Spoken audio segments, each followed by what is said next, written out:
Hey, Lakes Community Church family, Pastor Gabe checking in with you guys here from my office, otherwise known as the back of my house. I'm just out here this morning, really actually enjoying the weather. It's cool, it's overcast, and it just feels nice to be outside and enjoying God's wonderful creation. Hey, I wanted to share with you one of my favorite Psalms. It's so hard for me to pick actually when I consider 150 of these to choose from, to just pick one or two to share, but I landed this morning on Psalm 18, and man, it's just really, it's a favorite of mine. It's a really powerful psalm. It's a psalm of thanksgiving. So there's different categories of psalms. We won't go into all that, but this is really a thanksgiving psalm.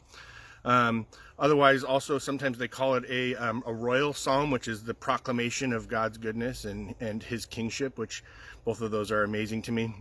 I just want to pull out a couple of verses that I really like, and then just tell you a little story about my childhood. So this actually comes out of a part of David's life, King David's life, towards the end of his life. Actually, you can read about it in 2 Samuel chapter 22.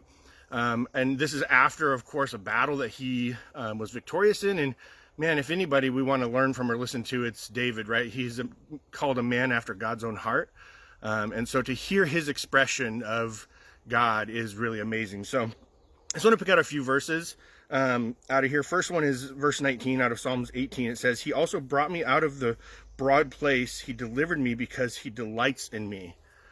And man, I just thought, how amazing is that God would actually consider delivering David, consider delivering us from the punishment and the really the deserving judgment of our sin for a purpose of his delight in us. You know, it's easy for us to think that somehow God is just this rule following, do everything right and, try to be good. And that's not the reality at all. God created us out of his desire for us, out of his desire for relationship with us.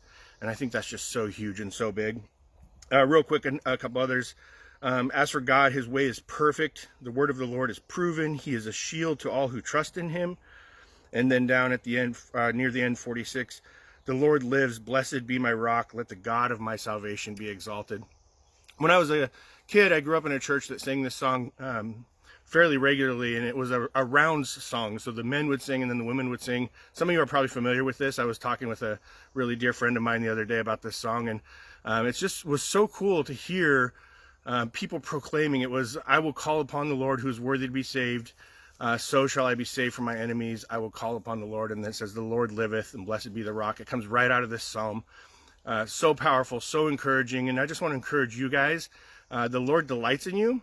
He's offered salvation to you because he delights in you, not because he feels obligated, not because you've earned it, not because you deserve it, not because of anything you've done. He delights in you, and he is worthy to be praised. He is the rock. He is the fortress.